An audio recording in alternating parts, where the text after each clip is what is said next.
That day, when I got up in the morning, my head was pounding from a hangover. So, I took the morning off from work. It was no big deal, the kind of laid-back company where I worked. The West New York East branch of a listed company that deals in leasing and selling office equipment. Whether it's located in the West or the East, it's confusing, but internally it was sarcastically referred to as the tax avoidance branch. That means, from my point of view, this branch exists solely to account for expenses like labor costs for the company's overall revenue. There were absolutely no expectations for the branch itself to generate revenue. Even if there were, it would be a problem. The 6 employees, including the secretary, were all admittedly lazy, constantly skipping work. When I got to the office, I headed straight to the smoking room. There, the branch manager and 2 senior employees were smoking and chatting. I joined in. Is it true that this branch will be shut down by the next financial statement? Really, you're kidding. As I was surprised, Sam, who was nearing retirement, exhaled cigarette smoke and said, "That rumor's around all the time, right?" Well, yeah, but that's not good at all. Those rumors affect our reputation. Everyone else burst into laughter at the manager's words. As if we in this branch had something like a reputation to worry about. Then, the secretary came stomping in, letting the branch manager know there was a call from the headquarters. This secretary, although she doesn't smoke herself, didn't mind other people smoking.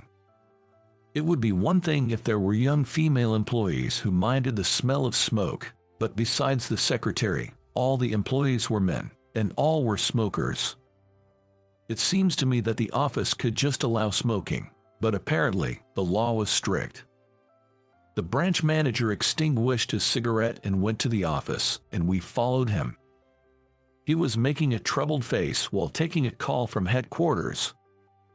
After ending the call, he slumped into his chair and, slapping his cheeks with both hands, said, "This is not good. We're in trouble," and turned to us. Apparently, for 1 week starting next week, a female employee from headquarters, who directly reports to the CEO, will be coming to our branch for training. And this female employee is none other than the CEO's daughter. She's young, the CEO's daughter. Maybe 25 or 26. Hearing that, we men were buzz. We looked at each other's faces and grinned, stretching our noses. "Steve, I need you to take care of her." I was tasked by the branch manager to be the guardian of the daughter. Though my heart leaped at the prospect of being around the young CEO's daughter, I was also half worried. Why on earth would she want to come to a place like this for training? To learn how to slack off at work?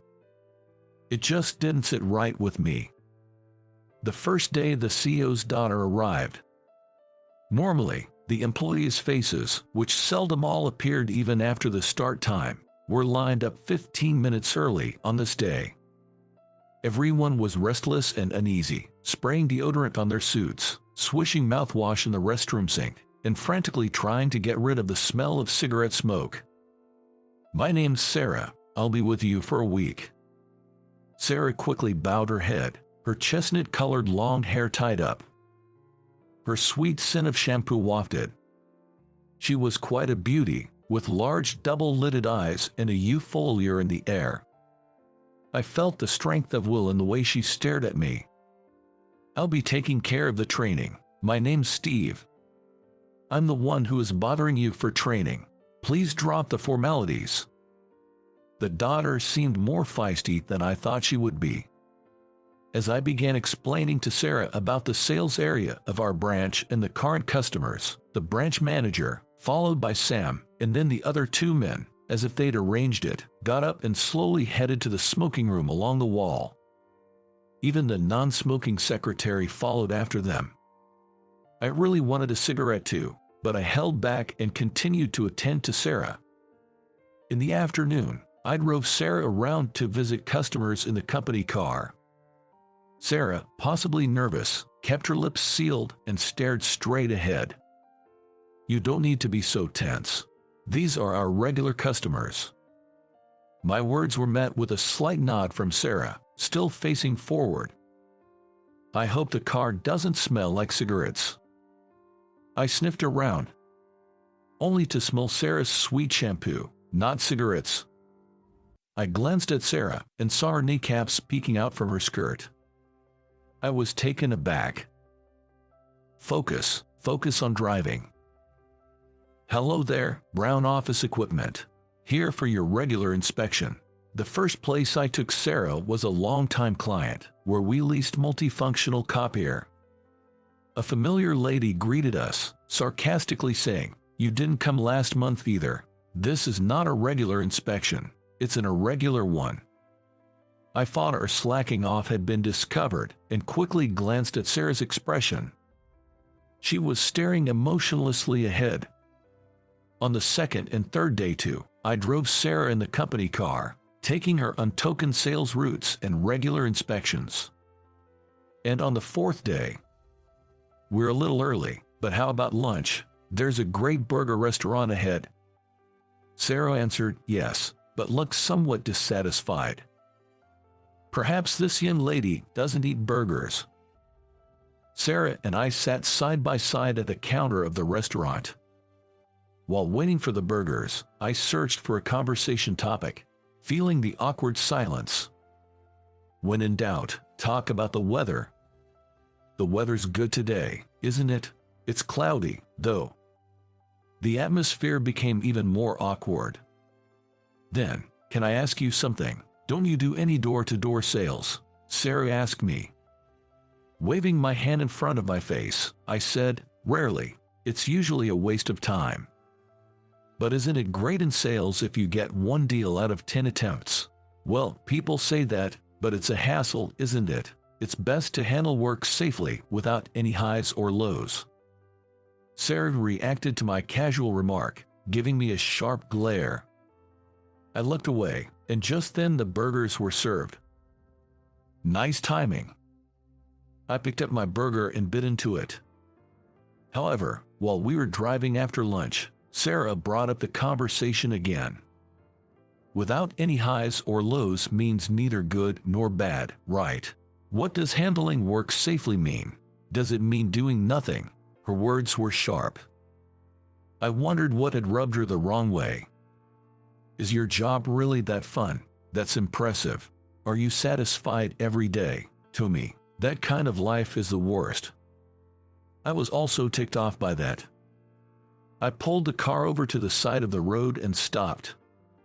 "You have no business judging my life. After all, you're the CEO's daughter. You must be enjoying a splendid life," I said. After saying that, I realized I had gone too far.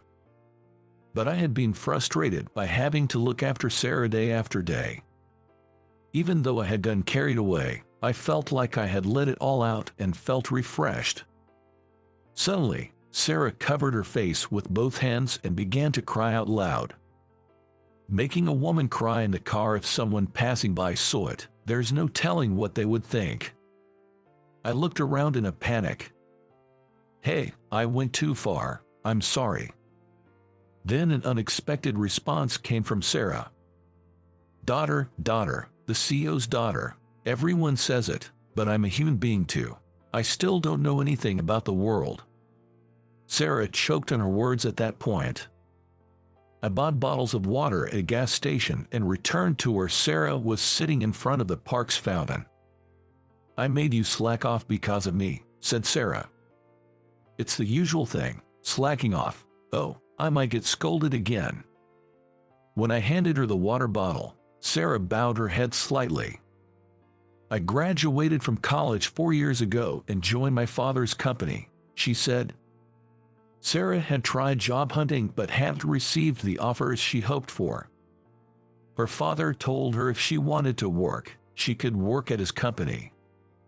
My father said that since I'm a woman, any job would do. It's just a seat warmer until I get married. That's what he told me. That was truly old-fashioned thinking. I had only known him from the company's entrance ceremony and a few speeches he gave throughout the year, but I hadn't realized he thought that way. Should Sure, the company brochure had a picture of the smiling CEO with the words, "We support women in their careers," but still.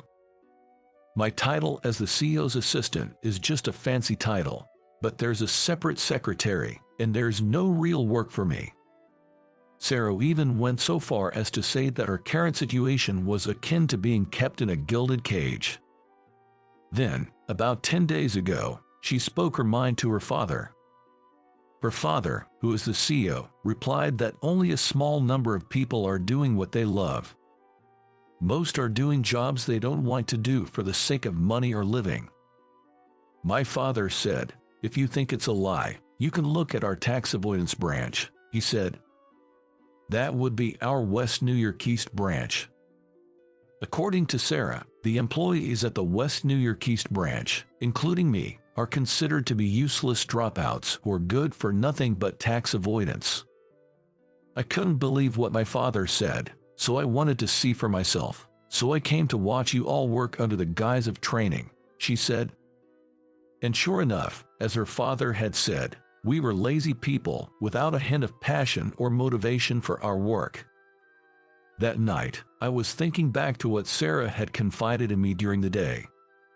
Some adults often ask silly questions like, "What do you want to be when you grow up?" or "What's your dream for the future?" to small children. I had always felt uncomfortable with such questions. I also hated the phrase of dreams come true. What you want to be in the future is not a dream, but a goal. And the goal is not something that just happens. It's something you make happen yourself. I thought about that and reflected on my current self. Dream, goal. I seem to have left both behind a long time ago. I had heard another serious talk from Sarah the day before. Our West New York East branch was really going to be shut down this time. I told everyone while puffing on a cigarette in the smoking room. "So, we're getting fired?" "Well, I don't know about that." I answered my coworker's question. "But even if we get transferred somewhere else, we still have to work properly." My manager patted the sighing coworker on his shoulder and said, "Don't say that now." Sarah's last day of training. Headquarters has a project they want to know if we can get a contract for. Several sales attempts were made, but we were totally ignored. So, we'd given up and left it alone. I somehow thought of taking Sarah to that sales there. "Yes, definitely." Sarah, with wide, round eyes, nodded vigorously. "Oh, it's you." The client looked at me with a disgusted face. "You only show up when we've forgotten about you, and you ignore our inquiries." "I'm very sorry." I bowed deeply, and Sarah bowed with me. "Who is this?" "I apologize for the delay. My name is Sarah, and I'm in training." Sarah handed over her business card, and the client stared at it intently. "Your name is Sarah." Sarah nodded slightly, her face downcast. "She's the CEO's daughter." The client's attitude changed dramatically at the appearance of the CEO's daughter herself. I opened the materials I brought, and Sarah enthusiastically explained them. Seeing Sarah's fervor, I felt my own heart warm. And at last, we secured a major lease contract with them. That evening, we had Sarah's farewell party, doubling as a celebration for the big contract, at our favorite bar. Everyone ordered their favorite food and drinks, and the alcohol was flowing nicely. But she's really something, the CEO's daughter, closing a deal on her first visit, one we've been trying to get forever. Sarah bashfully looked down. But I was angry at the manager's insincere but harmless words. "That's not correct." I raised my voice involuntarily.